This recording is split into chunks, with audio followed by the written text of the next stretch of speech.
Uh, Boys and girls, don't know what I got myself into this evening. This is a fine Saturday evening, might I add. This is Stirring the Pot with Don Kincaid and my and my very special guest, Talia Janette. Thank you so much for Very coming long on in. overdue. Very long overdue. It has been, but and I'm going to start right here. Don't know if you're going to be leaving or staying after this. Uh, I wanted to start right off the top because I have many questions about Team Shazam, but Dan the Man makes me talk to a plastic Funko Pop for 2.5 hours and tells me a bunch of gobbledygook. I figured Miss Talia Janette is coming on our show, the fan show, Stirring the Pot. And I would like to start right there because I was just speaking to a fan of the local scene. We were talking Team Shazam. Number one, is there a Team Shazam at all even in existence? I don't really hear a whole lot about it. If you could maybe give us some info to privy to that, Miss Janette. Well, one, I'm not going to make you talk to a Funko Pop for 2 hours. I won't do that. Thank That you. won't be done today, Thank at you. least. And for everybody wondering, for everybody so curious, Team Shazam is always okay. Always remember that. Don't ever get it twisted. We are okay. Andy's off saving the world. Marcel's doing his thing. Kenny Bangle's doing his thing. Corey Dillinger's doing his thing. Dan's doing his thing. Talia's doing her thing. Team Shazam is okay. All right. Well, I can't go against your word because, hey, you are part of Team Shazam.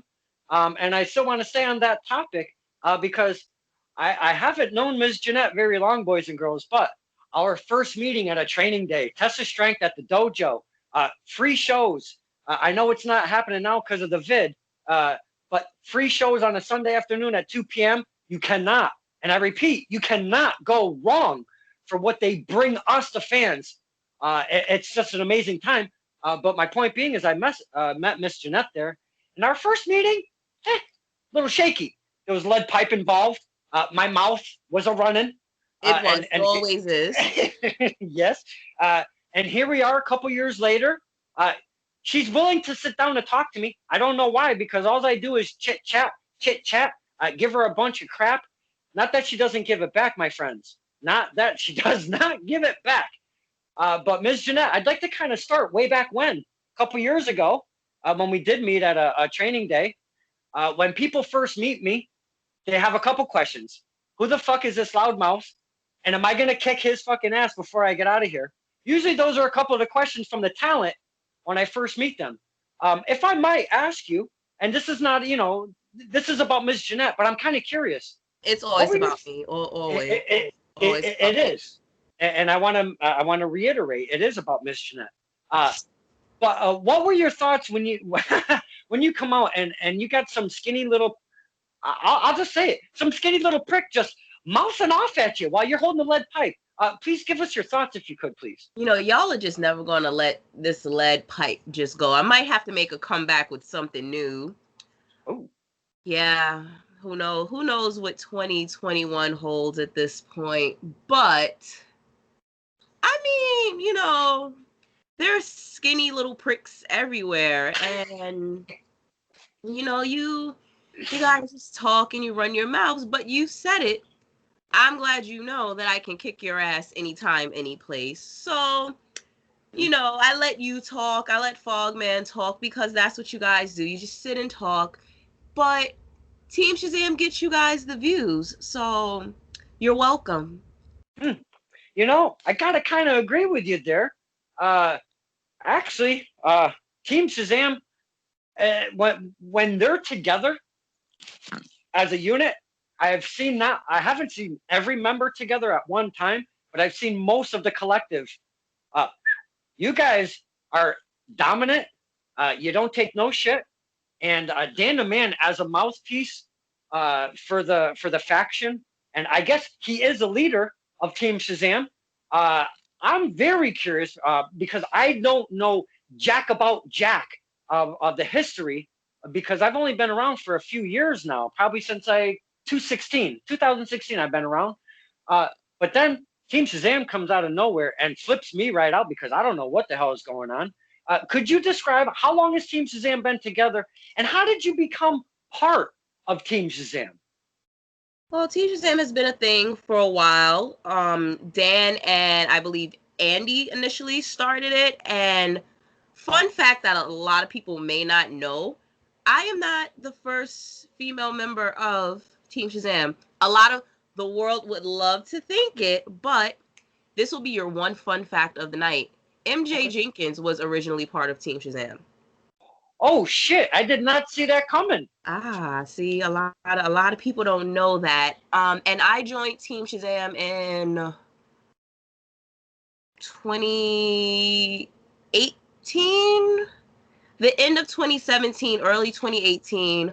I was placed with them at LAW in New York, and we've been creating chaos everywhere we go ever since. Very true. LAW, for those that don't know, could you give us the call letters? What does that represent? That is Legendary Action Wrestling. The founder of the promotion is Frankie Flo. Okay. Not too sure what's going on with LAW. We do have a lot of unfinished business at LAW. Have a lot of unfinished business everywhere. Everywhere. I mean, you know, everybody loves to hate Team Shazam, so why not? Unfortunately, I've been out of action for a minute now, just dealing with nagging injuries, but Okay. who knows what 2021 holds. Like I said, I personally have some unfinished business with some people. Mhm. I have some new business that I need to start with some people. Ooh. And we'll go from there. Wow. Now, LAW, if I'm not mistaken, I try to keep my eye on stuff. LAW is out of New York City. Is that correct? Yes. And that's where you're based out of, is New York City, correct? Yes. I live in Brooklyn. Yes. Let me tell you, Ms. Janette. Now, I've been down to, I always forget the name of it, Dario's Fitness? Is that what it's Darrow's, called? yes, in the Bronx. Dario's. Yes, Dario's Fitness. Wow, that place is off the chain, off the hook, crazy. The fans are way different than around here. I've spoken about that on this show. The differences between the NYC fan base and the CT fan base, a little more crazy, a little more hectic. Very. I've I've actually had fans in New York try to hit me, so. Oh, wow. But let's continue on that, because I've asked this question and it always gets my curiosity. As a talent, especially a female talent, we fans, myself personally, I don't like to cross that line of the vulgarity of touching or throwing stuff or shit like that. But not every fan is like that. Do you get these fans that want to grab at Talia Janette and all of this stuff? It's only happened twice, and two different nights. I thought it was the same night. It was two different nights. The first time was actually the first night I was with Team Shazam. Oh. And a woman in the crowd, I guess her boyfriend or whoever it was getting his ass kicked by Team Shazam. And she thought it was okay to put her hands on me and another member. Oh. Then there was a Christmas show at LAW as well. And Dan decided he wanted to hand out gifts to the peasants of East Harlem, which I personally told him was a bad idea because they would be very super ungrateful. They decided to throw said gifts back in the ring. From Dante Claus? You know what? Just one quick Dante Claus. Just one quick second, please.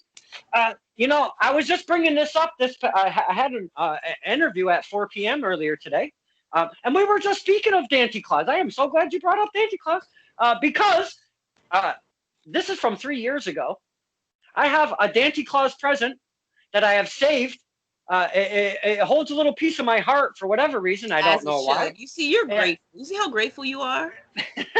I actually have two. The other one is lost. It's MIA somewhere, but I know it's in this room somewhere. That I did get last year from Dante Claus. Horrible gift, by the way. But this is the gift that I was given by one Dante Claus. Now, this is a box of sweet potato, good things. It's like a little box of snacks. So I was figuring I'd get a little something, something, because you know what? Not all the concessions are great at all of these See? wrestling events.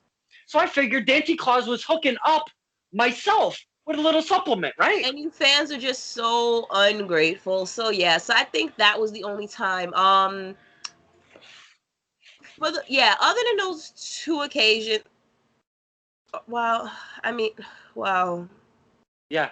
Yeah. you get This was my present. you get what you get and you don't get upset. Yeah, that was my present. Yeah. Thank you, Dante Claus, for nothing. You get what you get and you don't get upset. But yeah, I think that was probably the only time I had fans like really try to put hands on me. But other than that, I think New York fans compared to the Connecticut, the Jersey type fans, New York fans are just rude.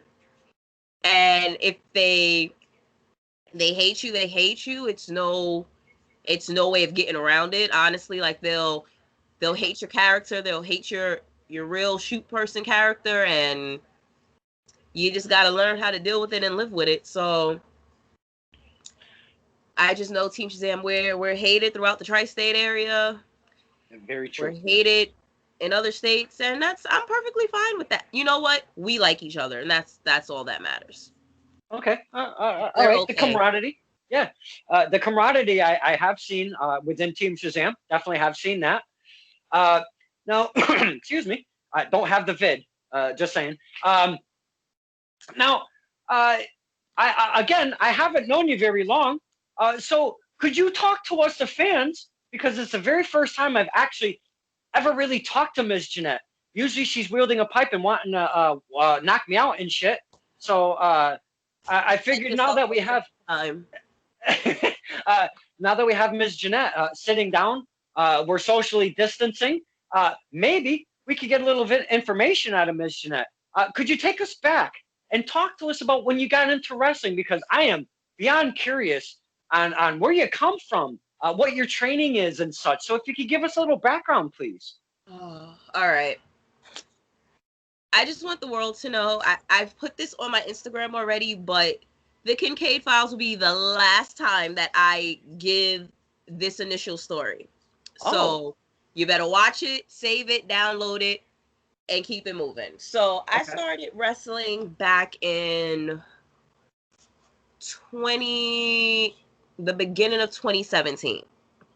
And I will not give the school that I started at any promotion. I will not give them any clout. I'm not even going to mention. I try my hardest now to avoid giving them any type of publicity. But I started there, and I was there for about a year and a half, hit or miss, give or take. And, things happen. Trainer didn't personally like a match that I did during a taping. And instead of being a teacher and explaining to me what was so wrong, he opted to get on social media and publicly bash me and the other person. And it was just a complete and utter mess. So after, they like to say I was kicked out, I like to say I left. So it's just, I guess, which version of the story you hear. I don't think I was a bad student at all, considering I was on the older end and had a full-time job, had 2 full-time jobs actually, and was, finishing up a degree and everything. Fast forward a couple of months later, I started doing my own thing. That's how I got paired with Team Shazam.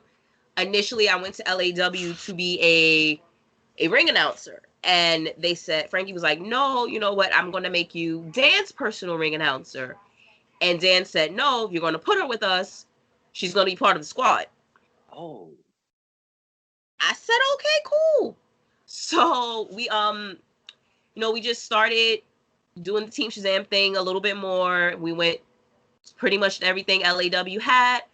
I did not get the chance to wrestle for LAW because at the time there was no women's division there. Maybe 6 or 7 months after that, I did go to House of Glory, which I will always say till this day, that was probably the best decision I made in my 30 years of being on this planet. I will forever be grateful to everything Red did for me, everything Red taught me. I wasn't at Hog long. I was there maybe, when did I stop wrestling? I stopped wrestling maybe late 2018, going into 2019. Like, it was around the spring I had stopped because I started back doing my master's around that time. And I love everything that Red taught me. Of course, anywhere you go, that you're gonna have personalities that don't click. I'm never one to go anywhere to be popular or make friends. I knew people there, which was a plus, but I just went. I'm like, I'm going to train and I'm taking my talents home. And then I was still doing my own things. I was wrestling at BWF. I was wrestling at Test of Strength. For the record, I am undefeated at BWF, by the way, too. So, Oh. just when they do decide to throw their little women's tournament out there or something with their women's title, just know I should be first in line because I am undefeated at BWF. Wow. That's 2 fun facts this evening. 2 fun facts. You know what? Soak it in. I am. And then I want to say my last match at BWF was a triple threat match, which wasn't supposed to be a triple threat match. It was supposed to be me versus Vanity, and Princess Ashante got thrown into that.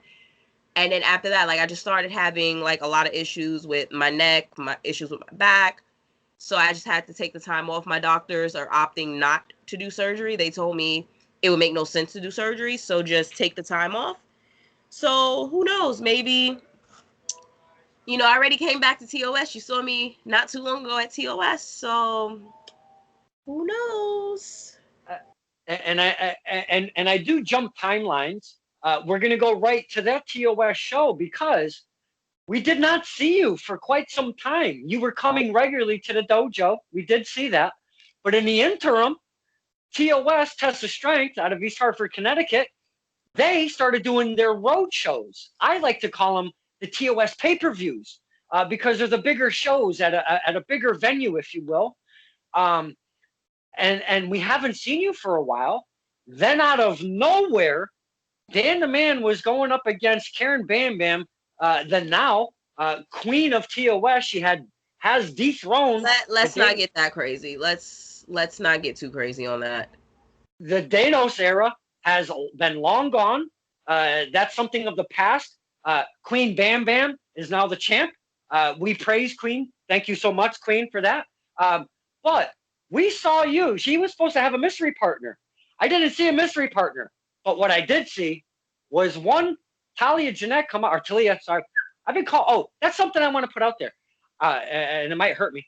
I've been calling you Talia for, I don't know, probably close to 2 years. I just realized about 3, 4, maybe 5 months ago that your name is really Talia. I apologize for that. So I might mix it up a little bit.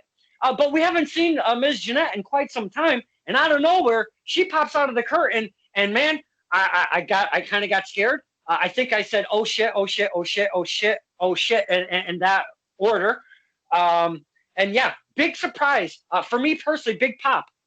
Coming through that curtain after having time off. Does that feel good for you as a performer? Because it has been a while. It does. You do miss the rush of just the whole shindig of it all. I was still, traveling with people. So like I was still going to certain things. Okay. I just actively wasn't wrestling. And if there was no need for anybody to have a manager, I didn't need to come from the back. So also I did do some WWE stuff. That happened like right before I took my leave. If you watch back, whose match was it? Bobby Lashley and Braun Strowman, when they had their title match at Extreme Rules.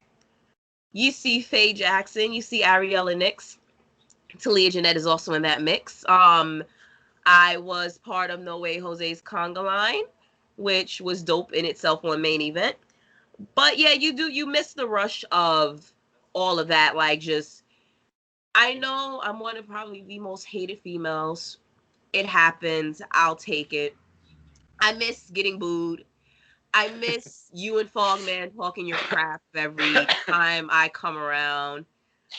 So like you miss it. Like it was nice to have the time off. It was nice to, get back to real life. It was nice having to just nurse what I needed to take care of. I started, working a new job. I am finishing up my degree. So, life happens, things fall into place for some. But Dan sent that call and there I was.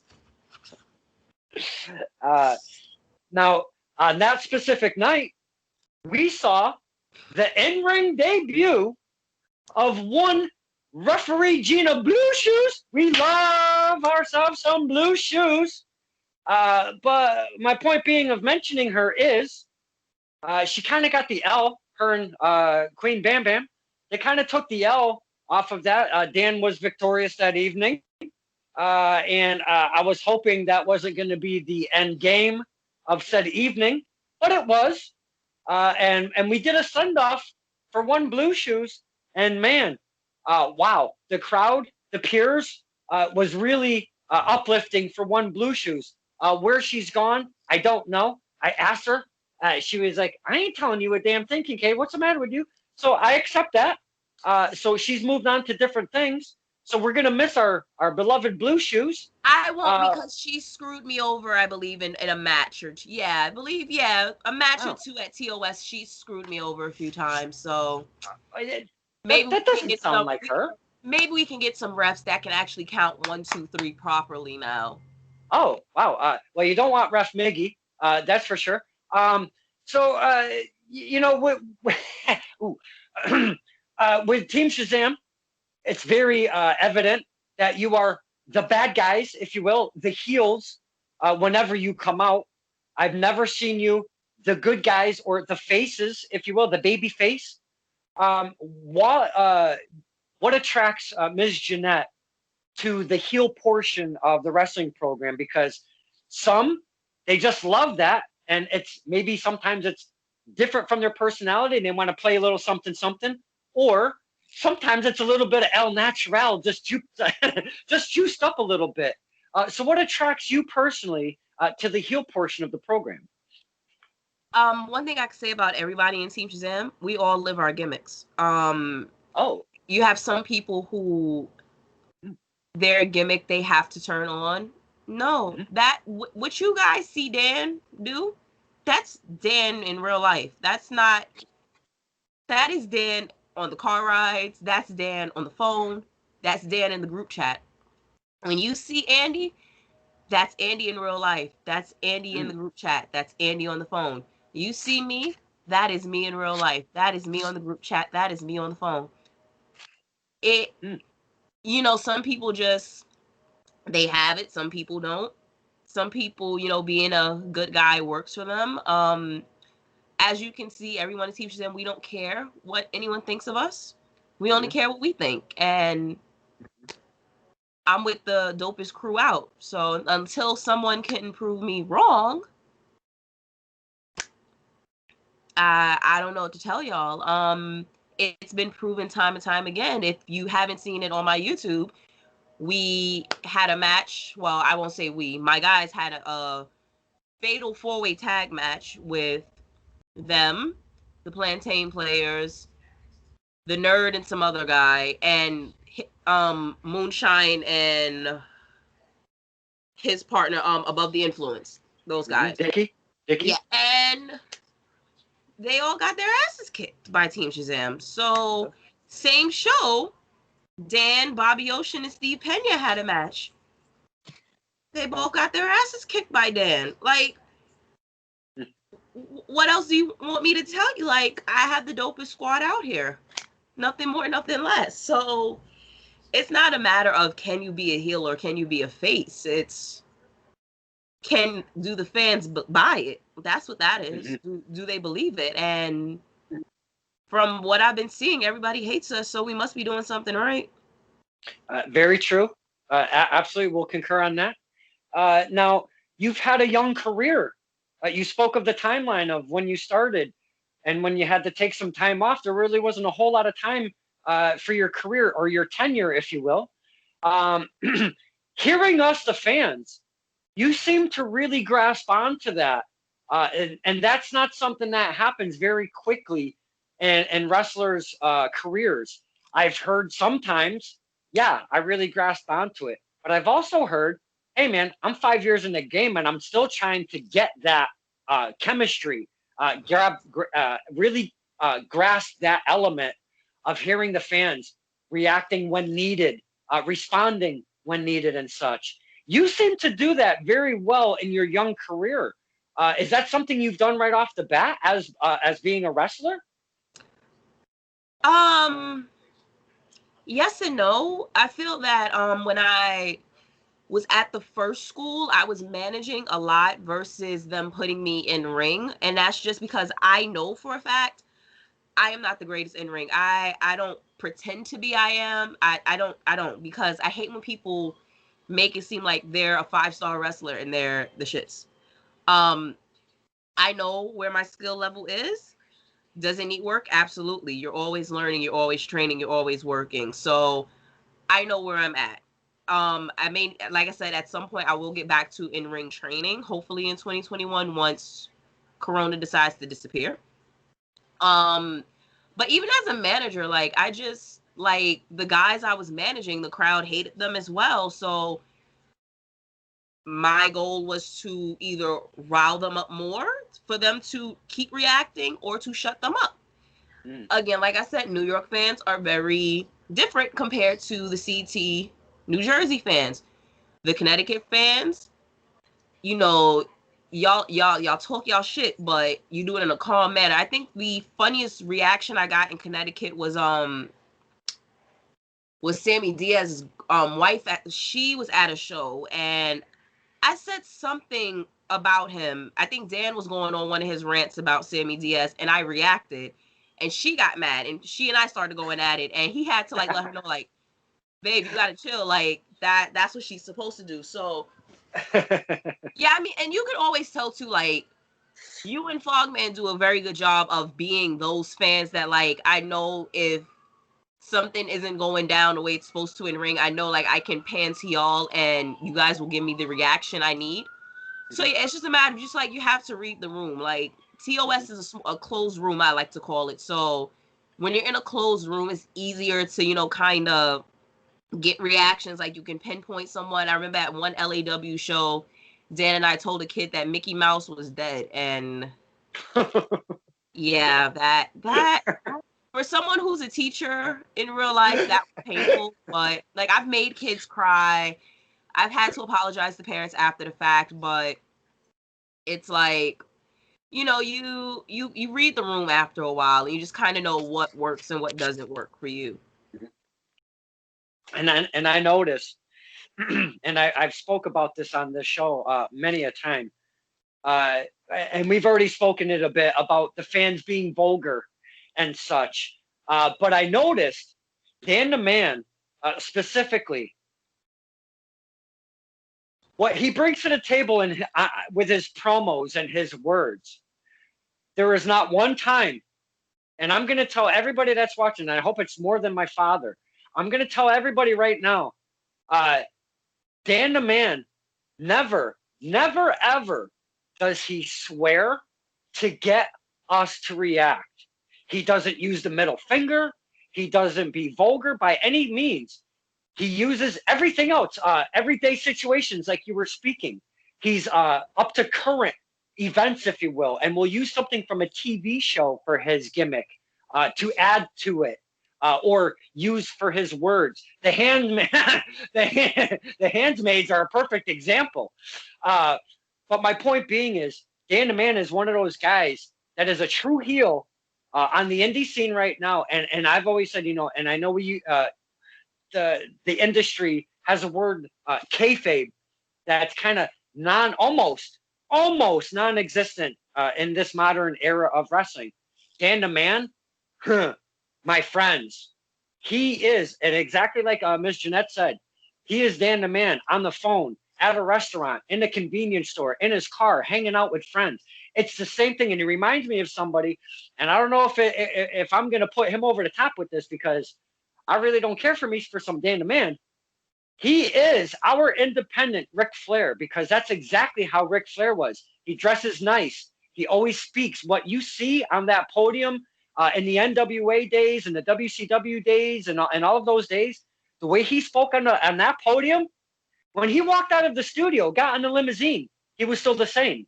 Again, when he went to the restaurant, he was still the same. And Dan the Man, for me personally, because I've seen him time and time again, not in only Test of Strength, but multiple companies, he portrays that stuff in every single company, every single match.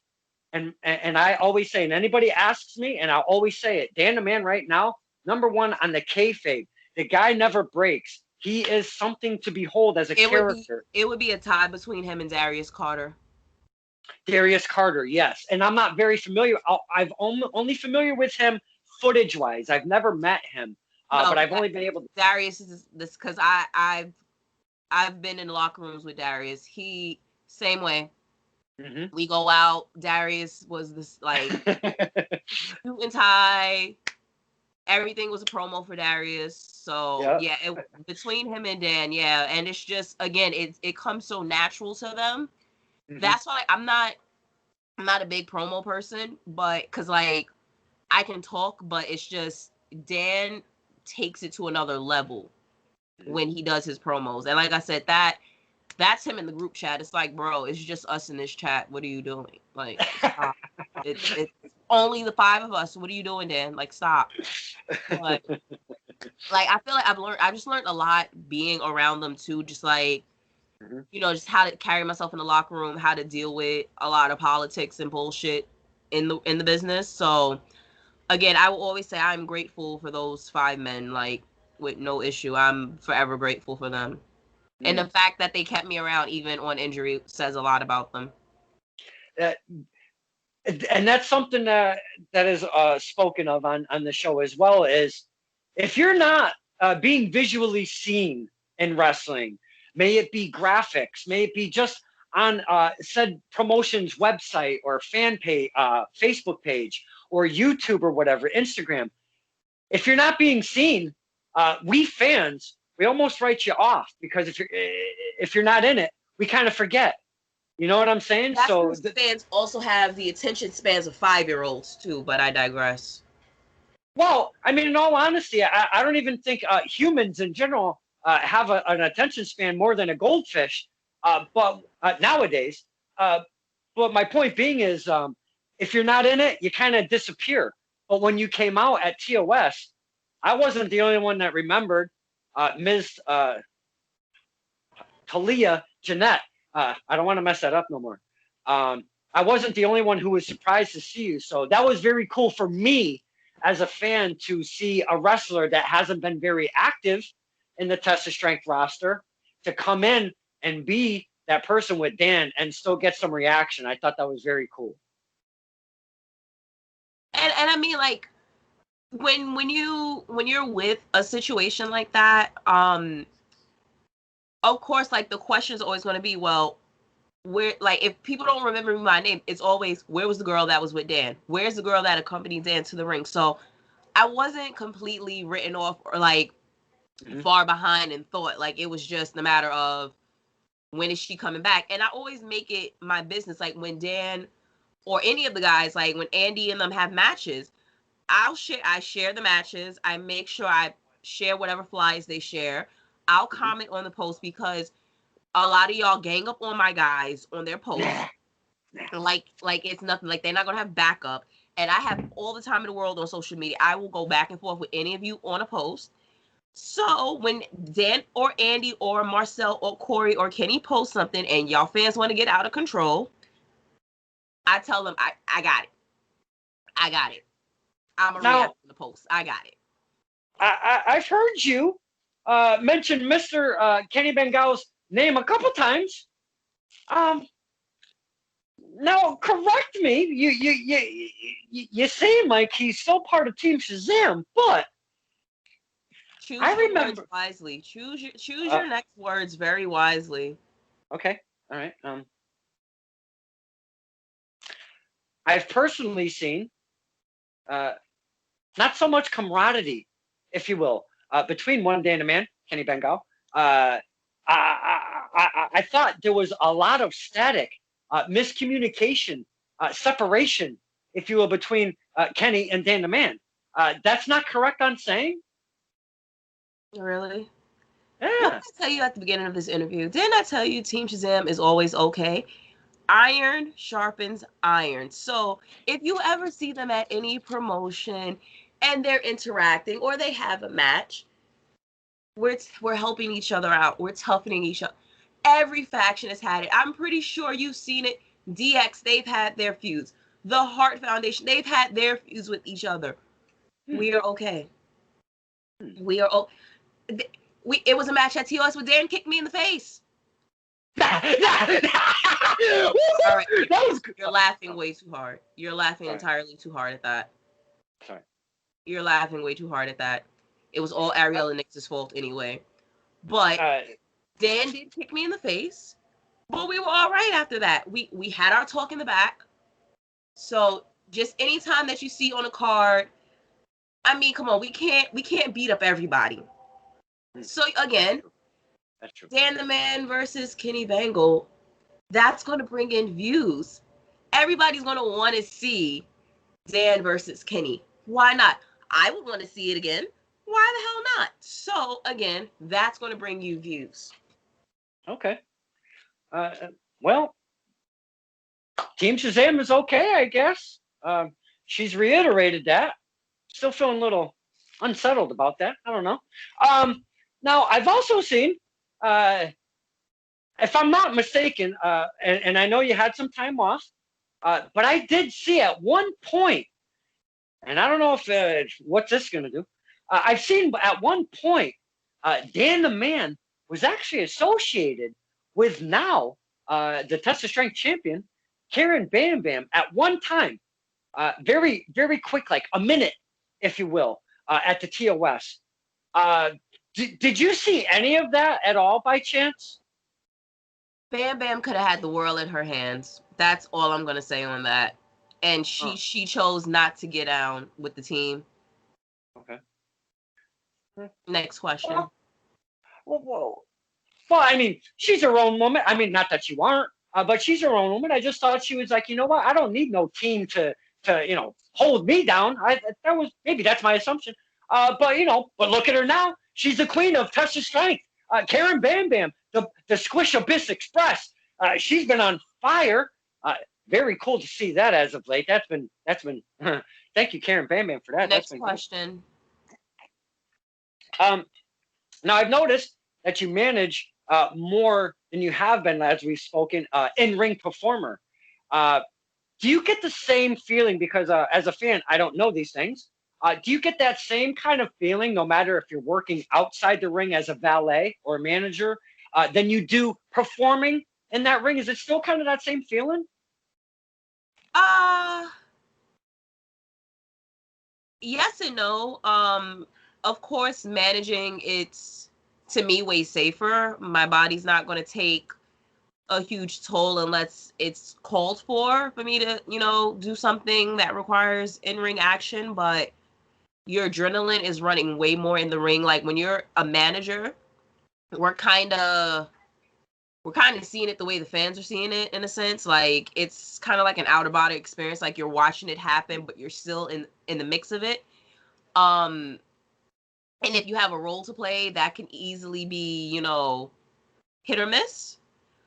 But it's going by in the same time that you guys are kind of watching it. But then when you're in ring, depending on who you're working and what you're doing, I'm not a fan of all that indie-rific, flippy, spot monkey stuff that a lot of you fans like nowadays. Like, long gone are the days of a story making sense. You guys want 450s every match.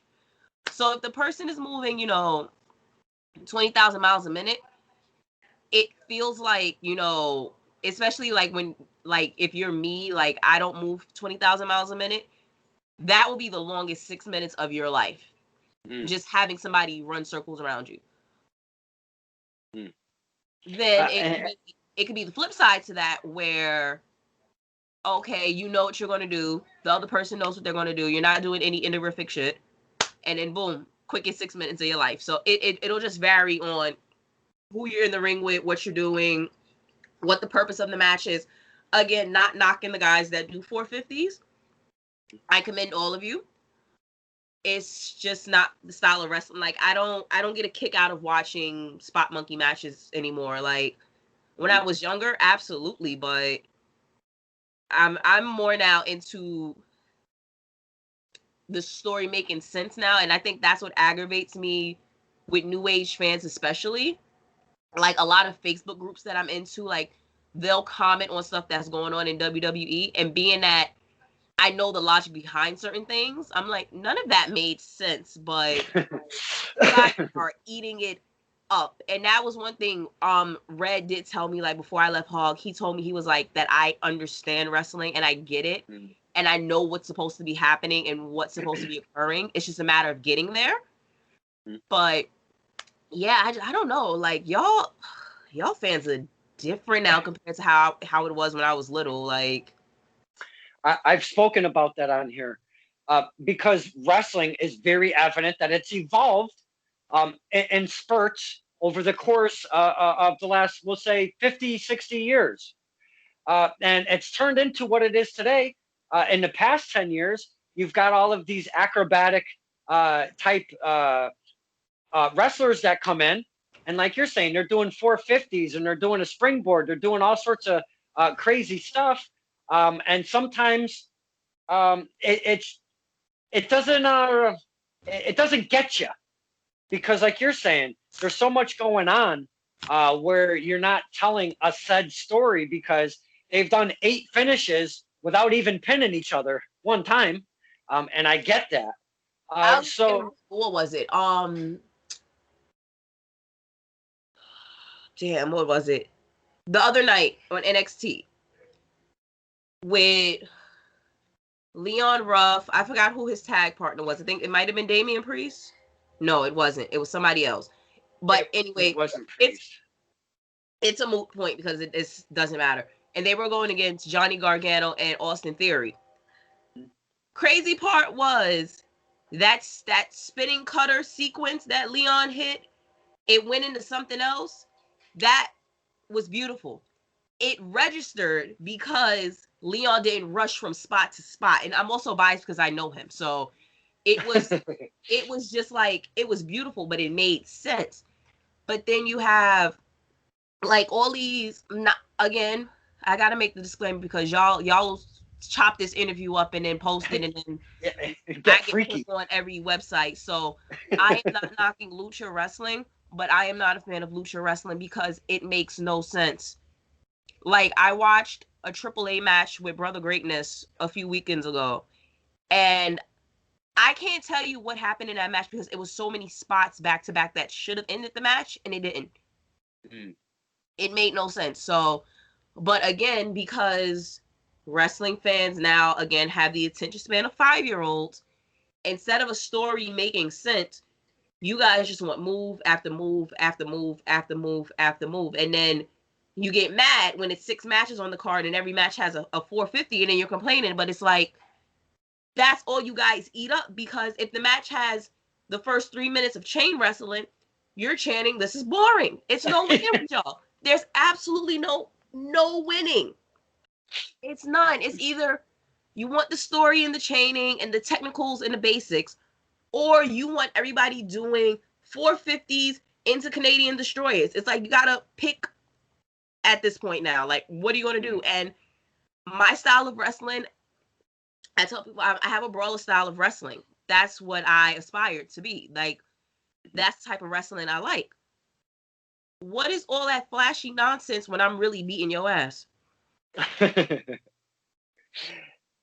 think about it. You can do all the 450s, all the Canadian destroyers, all the tornado DDTs you want, but what is it when I'm really kicking your ass during the match? Like, when I'm really just stomping on your face?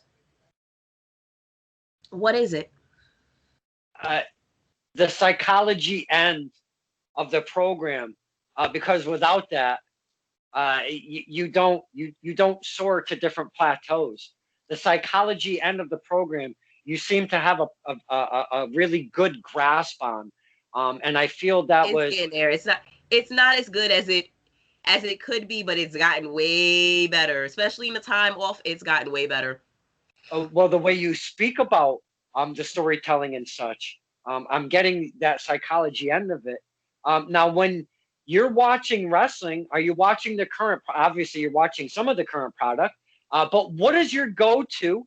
And when you do go to wrestling and sit down and watch it, is it hard to differentiate and just sit back as a fan, or do you just sit back and look? No, that didn't make no sense. No, that's not supposed to be that. How come the referee's doing that? How do you take in wrestling, and what product are you taking in?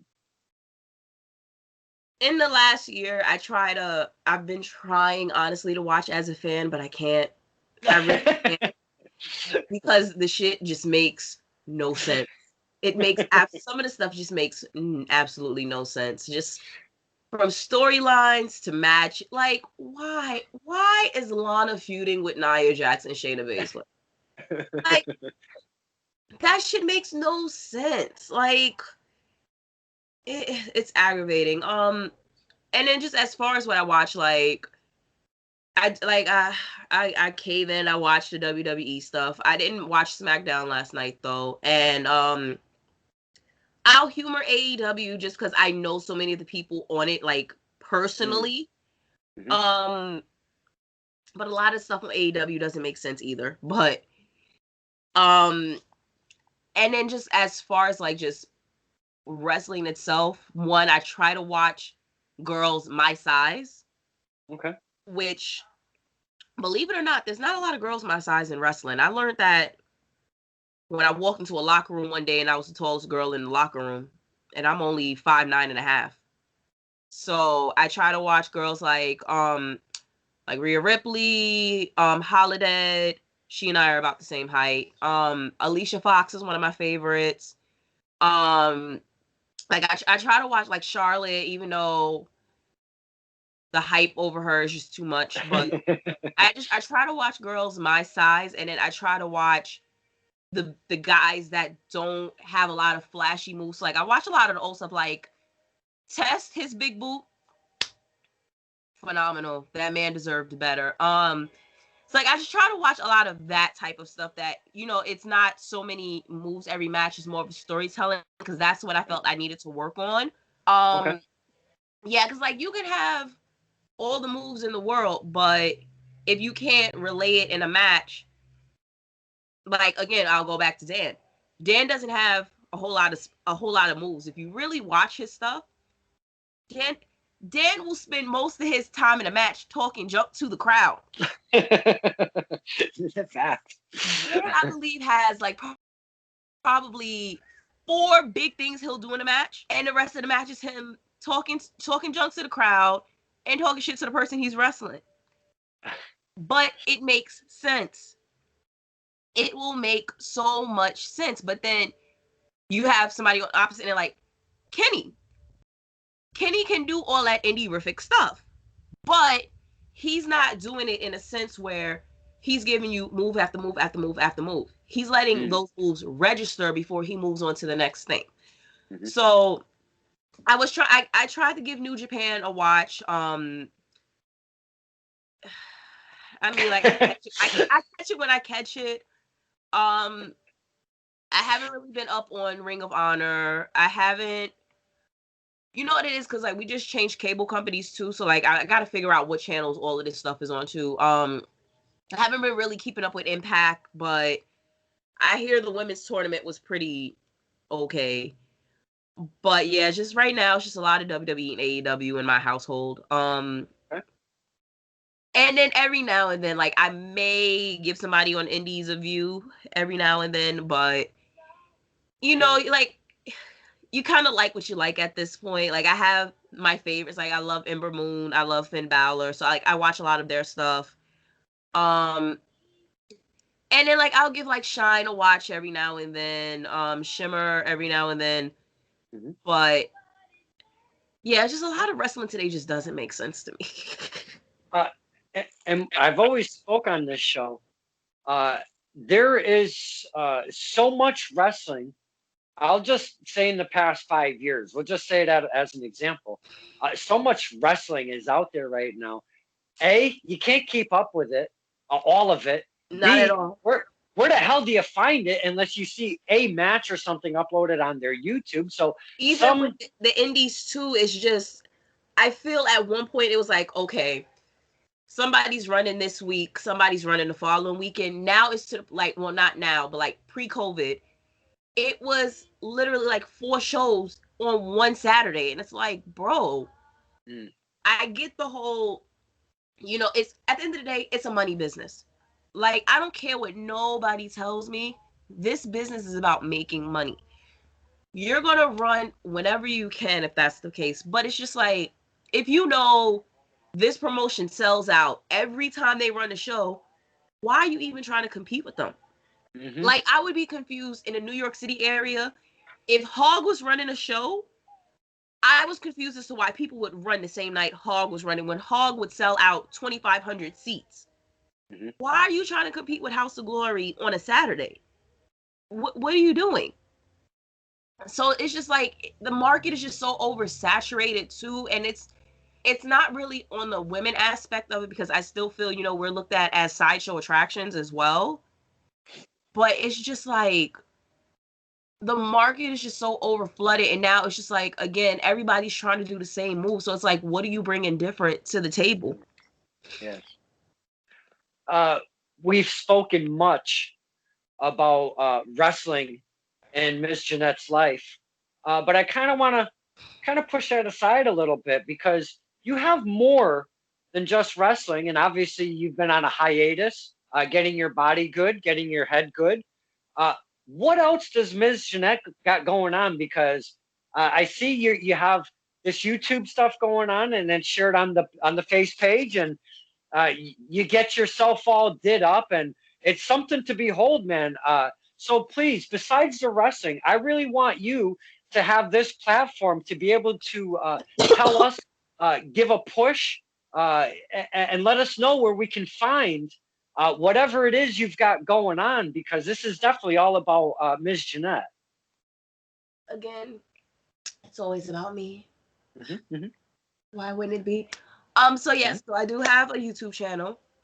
Get some water. Oh, why did my light go off? Hold on. I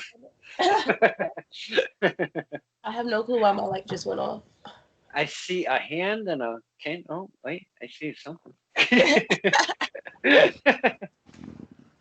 Okay, there we go. I hit the switch. Uh, So yes, I do have a YouTube channel, Talia Janette, where there's a little bit of everything. I have makeup reviews, oh, okay. makeup tutorials. I have some of my matches up where I'm actually reacting to my matches because it's so funny to watch your stuff back like years later. I've been trying to just keep up with a lot of the WWE pay-per-view, so I'm giving my reactions and responses to that. Oh, okay. I have a daycare segment on it, well, a preschool segment, just my life as a preschool teacher and things that I've seen in the 10 years that I've been a teacher. And I have something else in the works. I don't want to put it out into the universe just yet, Okay. but I'm hoping it'll be completed by the end of this month, and then like it'll be out in the spring next year. And that's really it for now. We're still kind of working on merchandise to just see what's going to look good with what. And that's really it for now. Like I said, once COVID is no longer a thing, who knows? You might see me back in a ring near you. That would be spooky and fantastic, all in the same breath. I do want to touch upon something though. You have mentioned a couple times that you are a teacher, and you've been for the past decade. Could you please, and I know this is off a topic, and I don't mix politics and religion and all of the craziness that goes around in the world Wait, because this may be the only chance you get to ask it. So ask now. with wrestling. But as a teacher, could you please describe to us, because I know it's not easy. There is no effing way that it's easy right now.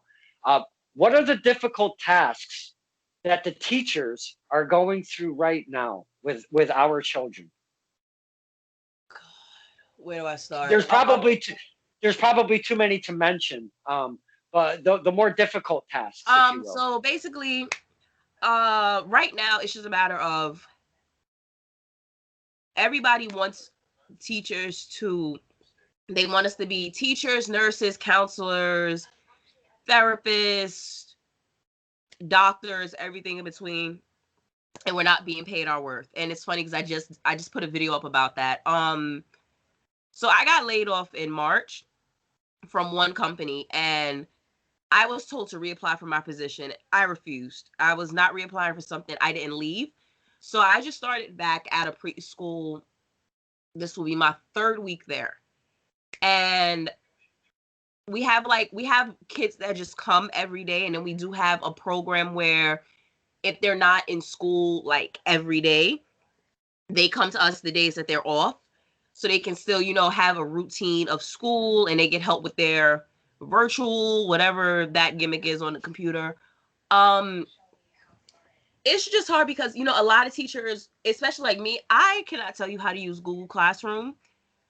Literally, we are learning on the fly. Like, it was funny. I said to somebody the other day, I'm like, they want us to call so many, it's like wrestling. It's like you want us to call an audible for everything we're doing right now. So it's like, okay, 1 minute the schools are closed. Then a week later, they're back open. And it's, it might close again in 3 weeks. So it's like you're working on the fly so much. And the teachers aren't being compensated for it. It's like, I can give my all to your child, but what's being given to me? And you can hear I'm a little congested. I don't have the vid either, folks. I think it's just my body adjusting to new germs now. Because I've had 2 and 3-year-olds this week, so I think I'm just now adjusting to the germs. But it's hard, and it's just like hearing like how many teachers we lost this year, just it broke my heart. And then hearing how so many teachers are underpaid, like I won't complain about my pay again. Just hearing that there are teachers working for $8 an hour couldn't be me. I would find another job. But it's hard, and it's just like I said, like you're trying to learn on the fly of how to use all this new technology, especially like me. I'm very book-wise. Like I hate this technology bullshit. So you're trying to learn all these programs, and then you're trying to teach it to the kids so they know how to use the programs. And then you gotta compensate for the parents who don't know how to use the program. So it's just like it's a lot. It's a burden, but I know the great teachers will make it through it. Like 2020 showed us what great teachers are and what the okay teachers are at this point. Well, our hats off to yourself and all the teachers that have been going through this. And we've spoken about this in my household as well. The teachers learning from day to day and not knowing from day to day, are we going? Are we staying? What are we doing? Where are the kids? How many are coming back? What's going on? Are we doing virtual? All of these things. So my hat is off to yourself and all of the teachers across the country and possibly the world right now, because it cannot be an easy task. It cannot. So thank you for everything that you're doing for our children. Again, my hat's off to you. But myself as a young Don Kincaid, I don't know if I could hang in a classroom of one Ms. Janette. I'd probably get a power bomb. Enforcer. I am the enforcer. Like they said it this week. I am the enforcer. I feel a suplex of some kind or a power bomb at a young tender age of 4 would have been on me. Kids all day. We have a trampoline in the gym. They're getting tossed all day at this point.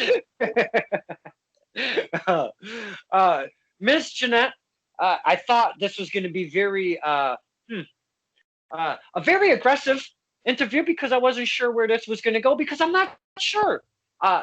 Is Well, that what I give off when you see me? I give off aggression, really? Oh, yeah. y'all are, because you, okay. So for those out there, I don't, you know what's crazy? I don't even have this pipe anymore. I think when I initially cleaned up, I got rid of my old gear bag. I think I took the pipe out with it, right? So, just real quick, the pipe came about because this is when Sammy Callahan had the whole bat gimmick going, and everybody and their mother on the indie scene decided they wanted to use a bat.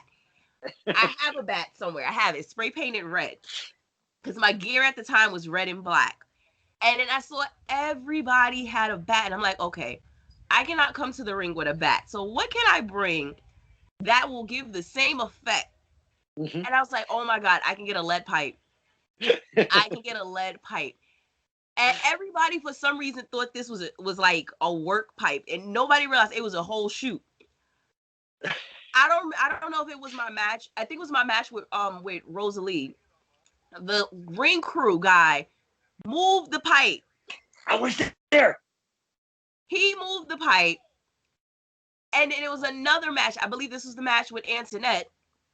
Ref Bill, who's another one who screws me constantly in matches, he took the pipe and he dropped it. And all you heard was clink, clink, clink, clink, clink, clink. Everybody was like, oh, that's a real So don't worry. 2021, I'll find something else just as scary to bring to the ring. Ms. Janette, this has been, where are we here? An hour. I didn't even think you were going to let me talk for like more than 15 minutes. This is fan-effing-tastic. You caught me on a good night. You caught me on a real good night. Hey, I tried. I tried to. I try my best when I reach out, and I'm so glad that I did because we got some information that boys and girls we would have never known about Ms. Janette. Didn't see that she was a teacher. Did not see that coming out of anywhere. At left field, right field, center field. Never saw that coming at all. But this has been a fantastic and very, very informative hour with Miss Talia Janette. And I cannot thank you enough for your time, for talking to us, being candor, honest, stomaching me for a whole hour. I mean, holy cow, you're a gem this evening. You're all right, Kincaid. You're all right. Woo! We touched her just a little bit tonight, boys and girls. That's awesome. That's amazing.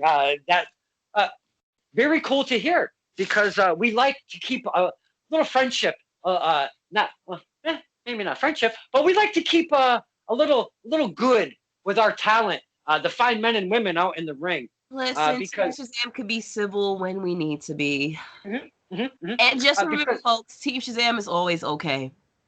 Whatever. But I do have to say, the respect that all of you, men and women, have shown me, may it be referee, a promoter, a valet, in-ring a wrestler.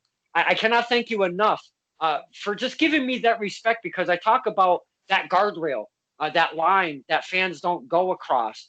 And yourself and many others have given me the privilege and honor to cross that. And I can't thank all of you enough for allowing my stupidness and all my silly shtick, if you will, with my camera in your face. I can take the ring. So I really do appreciate you tolerating all of that. And again, I thank you, Team Shazam. You guys have put me over in your own way, more so than many others. Everybody benefits. See what happens when you get down with the team. Everybody benefits from it. But I never look to get put over because it's always about you guys and girls. So when you spin it around and throw it on me, it's an absolute honor. And I'll never forget what you guys give me. So with all of that being said, this has been a fantastic hour with one Talia Janette, and I thank you. Thank you so much for spending the time with us on Stirring the Pot. Thank you for having me, Kincaid. Always a absolutely. Oh, is there anything before we do close, is there anything that you have to promote, push, anything specific that you'd like to give us? Oh, my YouTube, Talia Janette. My Instagram is Talia Janette01. Please do not request my private personal page. If I do not know you, you will not have access to it. Like, again, I gotta separate that from real life. Please do not request my personal page. Twitter, my Twitter handle is Talia Janette01. 001, folks, not O, but 01. You know what? You want to add me on Snapchat? Go ahead. My Snapchat is Ace of Havoc 01. What else do I have? I think that's it for my social media. Oh, my TikTok is Talia Janette 01 as well. So let's get on, because I've discovered TikTok, and you kids are wild on TikTok. So I'm trying to get on that. I know what TikTok is, but I've never been on it. It's amazing. And my fan page on Facebook is Talia Janette. So you have several ways to contact me if need be. Just don't request my personal Facebook page and don't request my personal Instagram. All of that information that Ms. Janette just gave us, get on the social, type her name in, and you know what? Give those likes, give those subscriptions, give her a little bit of love, because it goes back and forth with wrestling fans and such. And this is, again, I'll reiterate one more time. And I respond to everything. I respond to messages. I respond to comments. I'm not one of those wrestlers that, unless you send me some dumbness, but I respond. So yeah, I respond. Again, I'll reiterate, fantastic hour. Thank you for your time. With everything that's been said in this past fantastic hour with Miss Talia Janette, this is Stirring the Pot with Don Kincaid and my very special guest who says Team Shazaam is okay, one Ms. Talia Janette. Thank you so much. Bye, guys.